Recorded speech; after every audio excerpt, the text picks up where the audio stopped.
A few weeks ago, I switched out my Samsung Galaxy S24 Ultra for Samsung's newest folding phones, the Z Fold 6 and the Z Flip 6. And cards on the table, I got some bones to pick. So, starting with the Fold, on one hand, this is nice. A neatened up, lighter, thinner, faster version of the last phone. But every time I take it out my pocket, I also can't help but feel like Samsung hasn't fixed the fundamental issues here. And I'm not sure Samsung is even trying to fix the fundamental issues. So, if you're coming from a non-folding phone, the first thing that you're going to instantly notice is the crease. And it's getting to the point where now I am perplexed. I am perplexed how even 6 generations in, Samsung still hasn't managed to just fix this line going down the middle of their screen that companies like OnePlus have already proved can be done better with their Gen 1 folding phones. They just need to improve the hinge. It's the way this phone is pinching on the screen every time you close it, and it's only going to get more noticeable the more you use it. The main rear cameras are good, is what I would say if this was an $800 phone. Coming from the S24 Ultra, you really can feel the compromise, whether that's the more limited zoom range, the slightly less reliable focusing system thanks to the lack of laser autofocus, or just the extra bit of graininess that creeps into dark photos and videos because of the smaller sensor here.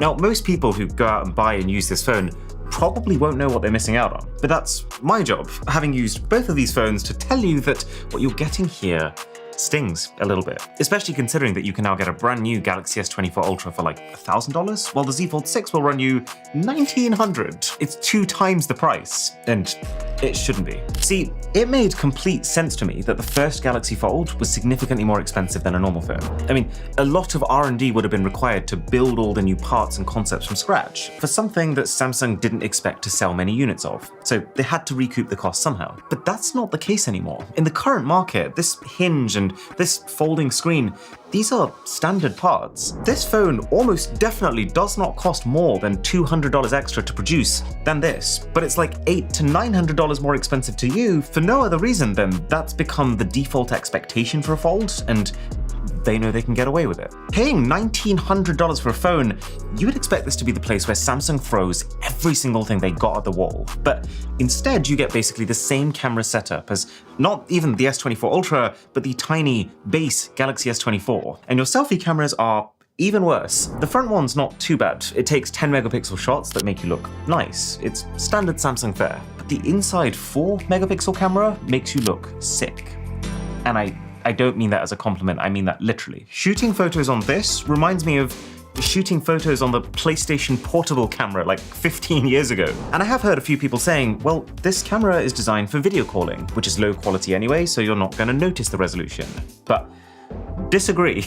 The resolution is so low that you can't record 4K video with it, which I have found myself wanting to do a pretty decent amount. The camera seems to have a persistent faintness to it, presumably because of the extra layer of pixels on top of it. But also, since the whole appeal of the phone is to use it while it's open and use flex mode to prop the thing up to record videos, I don't think you can argue that this camera is only for video calls. At least 20% of the time, this is the camera that you're gonna want to use to shoot stuff. So the quality really matters. And it just makes you wonder, how did this happen? Samsung introduced this 4 megapixel under display camera on the Z Fold 3. It was terribly received then, and they've had the 4, the 5, and now the 6 to fix this. And so how have we ended up in a situation where this is the camera experience from a $2,000 2024 flagship grade enthusiast smartphone?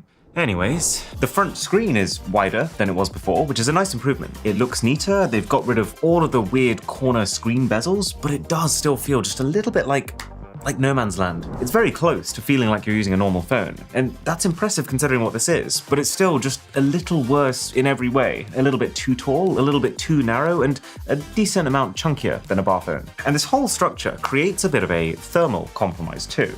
It's not hugely surprising. I mean, when unfolded, you're having to light up a larger screen area, which creates more heat. And then when folded, this is a thicker slab, which makes it harder for that heat to escape. And this isn't some niche perk that only affects your gaming frame rates after prolonged periods of play. So many times when I have this phone open and it's like slightly warm outside, I'm noticing I can barely see my screen because it's dimming itself to try and prevent overheating. And 2 times it's actually gone one step further and refused to open my apps because of temperature. Just to clarify, I don't live on some subtropical paradise island basked in sun all day.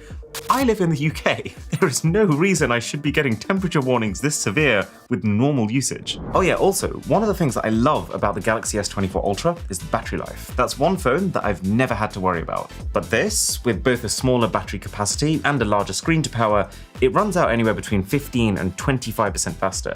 And that puts it very much in the anxiety zone. I mean, I do nowadays pretty much always carry around a power bank, so I'm not left stranded, but that's just made me realize how much more often I am reaching for power here. The Flip does kind of fix this issue, but I'm getting to that phone. There was also quite a bit of emphasis that Samsung placed on the new AI features here.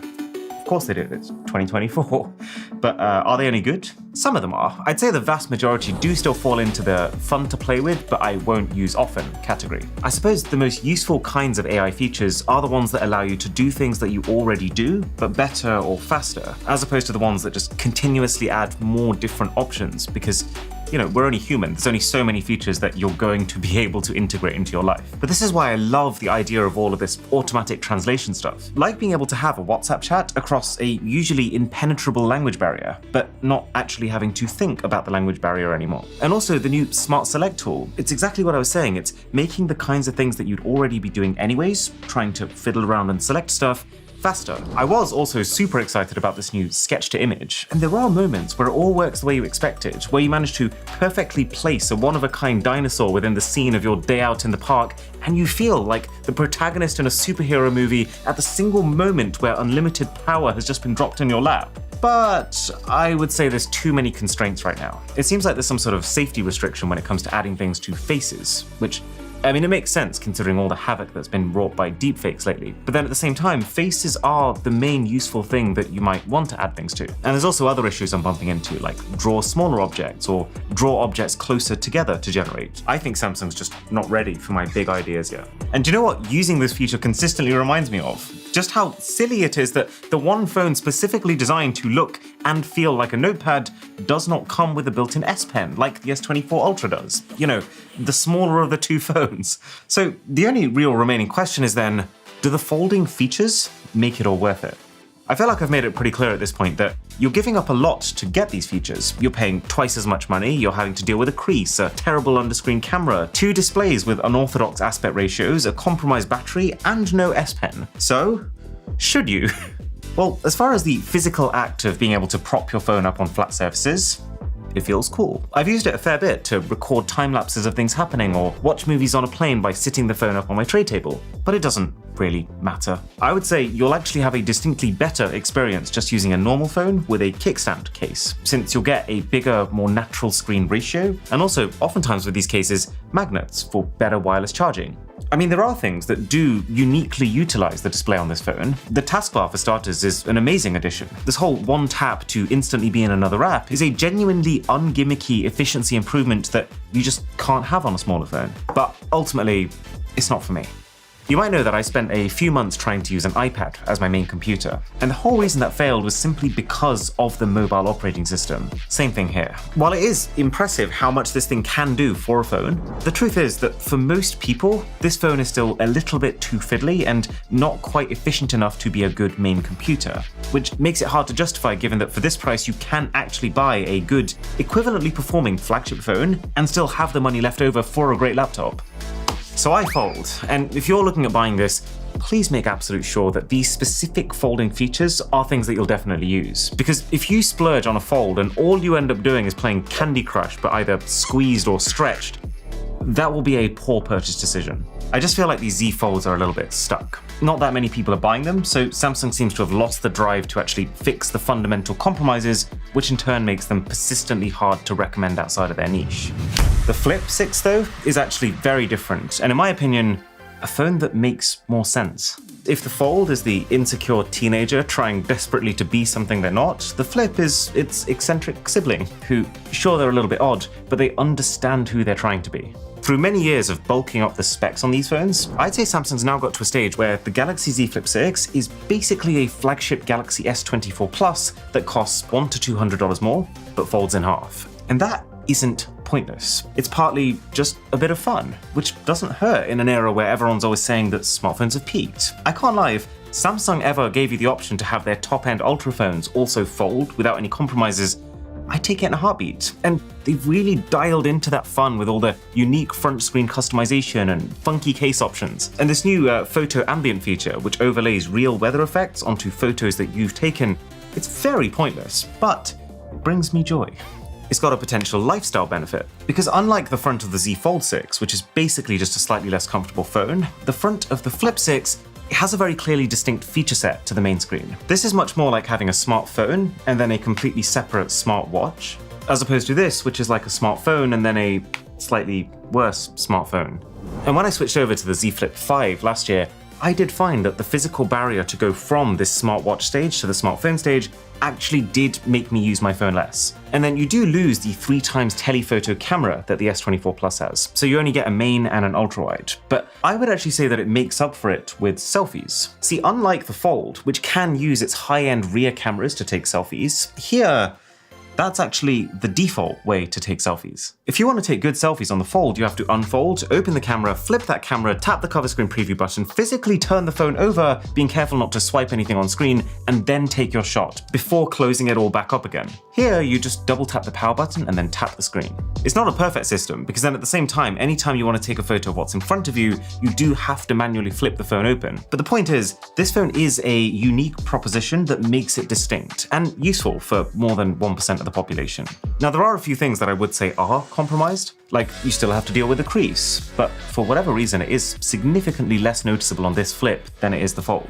The buttons are a little high up when the phone's open, and I do feel like they could quite easily shove them down and they'd still work fine in both unfolded and folded states. The screen is a little bit tall, not as tall as the cover screen on the Fold, but still taller than I'd like. And it's only got a 1080p resolution as opposed to the Quad HD that you get on their flat flagships. But I think that's okay. I keep my phone on 1080p anyways for battery life and temperature reasons. And it's got the same chip as the S24 Ultra, same RAM, same base storage, same wireless charging speeds. And yeah, the battery capacity is smaller too, just like the Fold also has a smaller battery than normal bar phones. But unlike the Fold, which is like a normal phone that extends into a big tablet, this is a normal phone that folds into something half that size, which means you save a lot of battery compared to a normal phone, and you end up with something very close to that of an S24 Plus. So my through line for this phone is very much that 6 generations in, you still have to make compromises for a phone that folds. If all you want is the best bang for your buck, it isn't this, and to be honest, it never will be this. However, if you just really like the idea of a folding phone,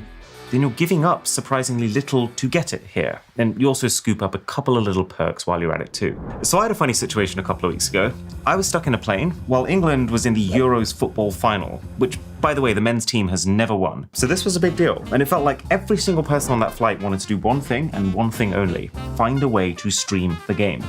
But they couldn't. The football was being streamed for free in the UK on BBC iPlayer. But, you know, when you're flying 40,000 feet above the Atlantic Ocean, your phone is going to know that. And the app will refuse to play due to geographic license restrictions. I could literally see the lady in front of me searching live for the best VPN deals on this flight. So you can imagine how desperately I wanted to grab her and tell her that I had it. It's this, Surfshark VPN. We pulled it up, we switched our location to the UK, and we managed to watch England fudge the finals once more, live, after which we kind of wish we hadn't bothered. But the point is, I'm consistently glad that I have this subscription. And given that with the code BOSS, you can now get it for just $2.09 a month, with a 30-day money-back guarantee for an unlimited number of users with 4 extra months for free, it's a bit of a no-brainer.